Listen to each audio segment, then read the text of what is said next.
Tingnan nyo, may ginawa akong patungan ng scooter from ano to? PVC. PVC na medya. Ayan. Matibay yan.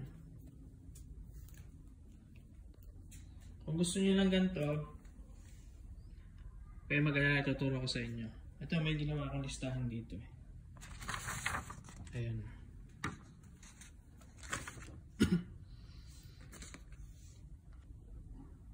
Ayan, tinanggal ko muna para makita nyo ng maayos. Ayan. Matibay naman. Kahapon ko pa ito ginawa. Tinry ko. Ito yung listahan ng ayan. Ito yung mga kailangan nyo. 2 pieces na 30 cm na medya. Ito ganito. Pili lang kayo ng isang mahaba. Mga isa lang yung magagamit eh. Isa lang yung magagawang ganito. Sa isang ganito. Pero may sobra naman. Ayan o. Ang kailangan nyo ay labo yan. 2 pieces na 30 cm. Ito yan. Ayan. Tapos 2 pieces na 15 cm. Ito naman yan. Ito tsaka ito. And then ayan.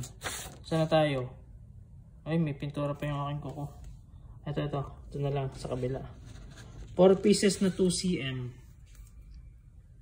4 pieces. Yun yung nagdudugtong dito sa gitna na to. 4 yan. 2, 3, 4. Tapos 4 pieces na 10 cm. Ito naman yan. Ito. Yung 4 na to. Yan. Tsaka ito. Yung pinaka-paa niya. Next ay elbow. 4. Ito.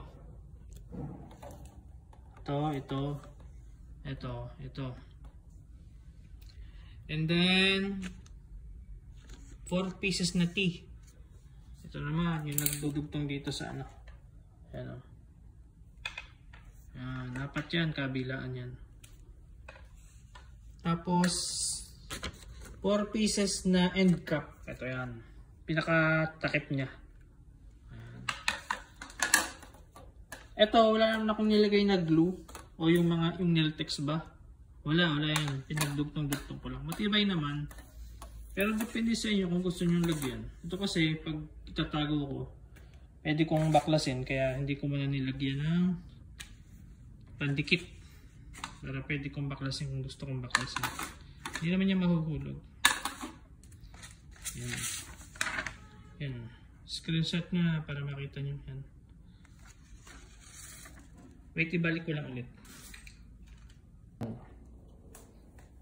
Ayan. Tapos pwede nyo lagyan ng goma dito para hindi gumasgas yan. Pinakasapin lang dito. Ayan. Tsaka sa kabila. Pwede nyo lagyan yan. Ito may awang. Lalagyan ko pa rin ito ng ito. Ito yung nilalagay ko dyan eh. Ayan o. Pero bukas na lang.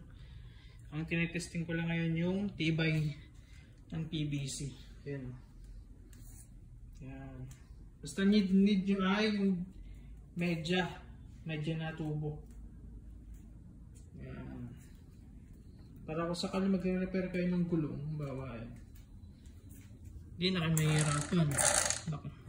Baklas magtabak. Ayan. Okay, yun lang. Sana nakatulong.